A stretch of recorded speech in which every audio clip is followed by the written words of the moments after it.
tout le monde, c'est Murgen. Alors je suis ravie de vous retrouver pour la revue du The Witch's Wisdom Tarot, sortie chez Hay House de Phyllis Curotte et illustrée par Daniel Barlow. Donc on a une jolie boîte qui s'ouvre comme ça aimantée. On a ici un petit message, la boîte est très bien travaillée. On a un beau travail d'édition là-dessus. On va avoir un guidebook qui a... Je sais pas si vous entendez en fait. On dirait que je fais de la ASMR. C'est comme du tissu en fait. Vous devez le voir là, la vidéo. Donc, on n'a pas un toucher libre habituel. Et les cartes arrivent ici dans un petit pochon. Déjà fait comme ça, très sympa en jute. Et là, vous avez aussi un petit message au fond de la boîte. Donc, on va la décaler et on va mettre le petit pochon de côté. On va regarder vite fait le guidebook ensemble. Donc, c'est un jeu qui est en anglais. Et donc, vous avez, je vais vous montrer de suite comme ça, un guidebook en noir et blanc, pas décoré, tout simplement avec plein de choses écrites dessus. Donc, pour commencer, on a le contenu, une introduction. Et ensuite, on va avoir les explications pour chaque carte qui seront faites. Donc, l'introduction est très chargée, puisque vous allez avoir sur des informations sur le tarot, des informations sur l'auteur, sur comment elle s'est mise en tête de faire ce tarot, pourquoi, etc. Quelles ont été les rencontres qui ont fait qu'il a fini par naître. Ensuite, vous avez toute une historique un petit peu sur le tarot, sur les choses qu'elle avait envie de partager. Voilà.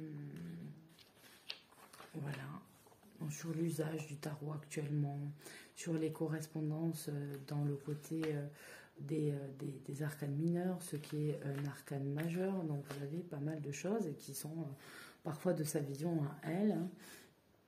Ce qu'elle avait envie de partager. Donc vous avez pas mal de trucs. Ensuite, vous avez comment en fait vous allez travailler avec ce tarot, donc consacrer son deck,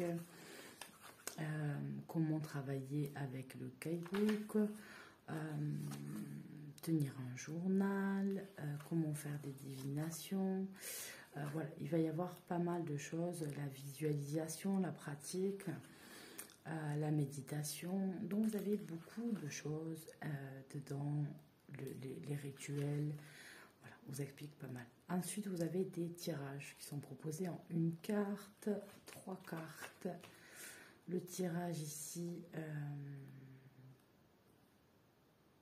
avec les éléments. Et ensuite, l'interprétation des cartes. On commence, une fois n'est pas coutume, et vous allez voir que c'est le principe du jeu, on fait tout à l'envers. D'habitude, on a les arcanes majeurs en premier. Ici, on va s'attarder aux arcanes mineurs. Alors, à la suite des airs, donc, qui sont les épées, normalement. Et donc, vous n'avez pas de la carte mise dessus. Hein, on va juste vous parler du mot-clé, du nom de la carte.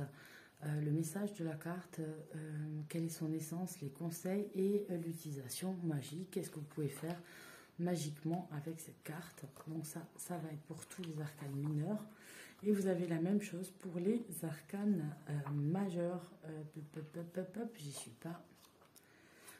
Qui sont sur 2 pages. Alors il y a quelque chose qui va vous intriguer, j'imagine.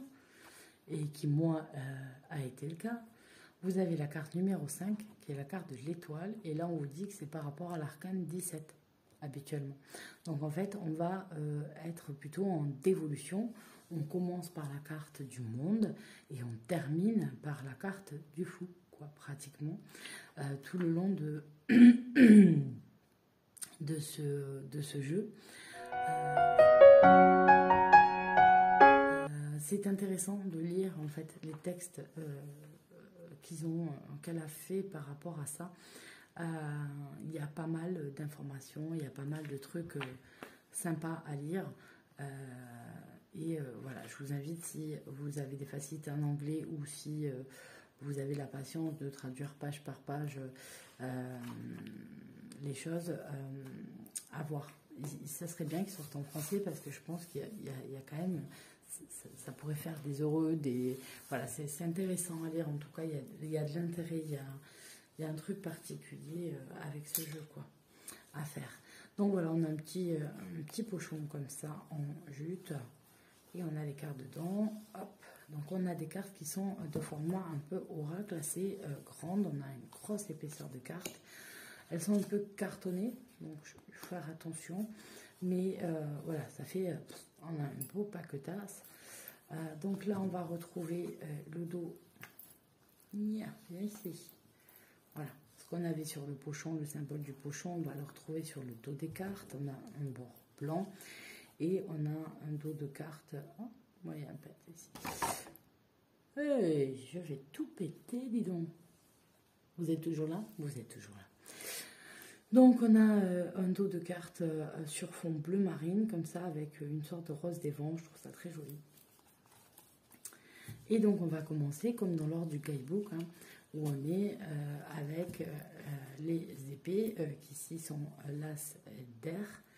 Après, les dessins sont très beaux, on est dans la nature, quoi. On a pas mal de choses, voilà, des pissenlits, un petit hérisson, des hérons. Chaque fois, on a un petit animal dessus. Il est très très beau. Il est très très beau. C'est sûr que ce tarot est très très beau et ça franchit un petit peu de ce qu'on a l'habitude de voir, mais on a vraiment quelque chose de très sympa. Là, si on est dans les épées, oui, effectivement, on ne retrouve pas la symbolique qu'on peut avoir. D'où l'intérêt d'avoir le guidebook et de comprendre pourquoi. Voilà. Donc là, vous voyez que on a changé les noms. Là, le valet est devenu le messager, la sorcière pour le cavalier, craftsman, celui qui crée pour la reine, et le roi est remplacé par une déesse. Voilà. Donc ensuite, on passe pour le feu. On a quelque chose de très celtique ou viking dans cette représentation. Voilà. Calucé.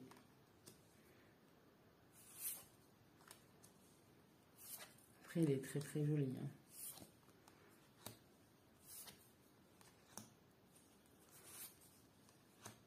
Hein. Famille de babouins, j'adore. Très joli. Après, ce jeu est vraiment joli, quoi. C'est un cadeau de mon chéri et de mes enfants. Je ne m'y attendais pas et un jour ils sont arrivés. Maman, on a quelque chose pour toi. Voilà. Je me suis dit pourquoi c'est pas ma fête? Parce que tu le mérites. J'ai trouvé ça trop mignon. Elle est très dure cette carte. Vous avez la famille des ours et en fait ce que ça devient avec la banquise qu'ils font, l'ours famélique et puis le petit qui a même plus de place en fait pour être dessus. Donc c'est une carte extrêmement difficile. Le 6, le 7 d'eau, là aussi avec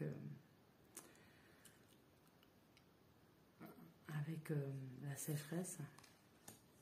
Toutes les petites tortues qui partent à la mer, là, qui vivent leur grande aventure, les saumons. Celle-là, elle est très très belle. In the Jungle, pour le 10 d'eau. Et voilà. Moi, je la trouve très très très très belle. Regardez-moi ça. Elle est pas belle celle-là. Magnifique. Ensuite, on passe au denier, à la terre. As de denier, as de terre. C'est beau. Encore des nounours.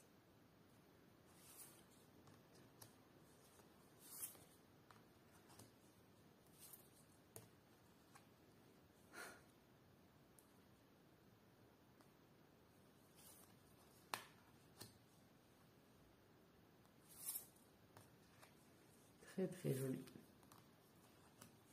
Une Ouroboros, hein. Magnifique. Il est très très beau, les illustrations sont vraiment magnifiques. On a plusieurs... on voyage dans différents endroits, je dirais. Très très joli. Voilà, ça me rappelle un petit peu... là, on a plusieurs choses, hein, on a plusieurs choses qui sont représentées. Et on retrouve un petit peu, c'est vrai, dans plusieurs civilisations, cette idée de vache, en fait, créatrice du monde avec son lait, qui va venir ici apporter la création. Et on voit que, voilà, elle est encore entourée, et son lait est en train de créer quelque chose dans l'infini de l'univers. Je trouve ça très beau. Oh. Et voilà, ce qui surprend, c'est les arcanes majeurs. Donc, en fait, ici, vous avez le 1, c'est le monde. Alors qu'en fait, elle équivaut à la carte 21, votre arcane 21. Et vous allez voir qu'on va revenir en arrière, ce qui est assez particulier et bizarre, hein, quand on a affaire à ça. Donc, il va falloir remettre les choses à leur place. Puisqu'ici, en fait, la carte initiation, vous avez la carte du jugement, la carte du soleil, suivie de celle de la lune. Très, très jolie, j'adore. La carte de l'étoile. Le labyrinthe va être la tour. L'ancêtre va être le diable. La guérison va être la tempérance. Ici, vous avez la mort qui est rappelée par renaissance. Le pendu. Oui, c'est particulier. Hein. Les arcanes majeures sont très, très particuliers. Là, on a la justice. On retrouve la roue de fortune. L'ermite avec le chaman. On a la force ici, qui s'appelle toujours la force, mais voilà. Le chariot, les amants, l'hiérophante, l'empereur, l'impératrice, particulier, la papesse, le battleur et le fou, Pilgrim. C'est lui qui voyage tout le long. On le retrouve, il me semble, je ne sais pas. Hop là, vous voyez, Pilgrim, il a fait son chemin. Et en fait, on va suivre son chemin, mais à l'envers. On a le résultat, il quitte le monde et il s'en va ailleurs, il va refaire sa vie. Et là, il arrive, il commence en fait son cheminement. Donc, il y a des choses à voir, en fait, à étudier avec ces arcanes majeurs et cette représentation-là, et à prendre le temps de lire le guidebook pour comprendre un petit peu quelle a été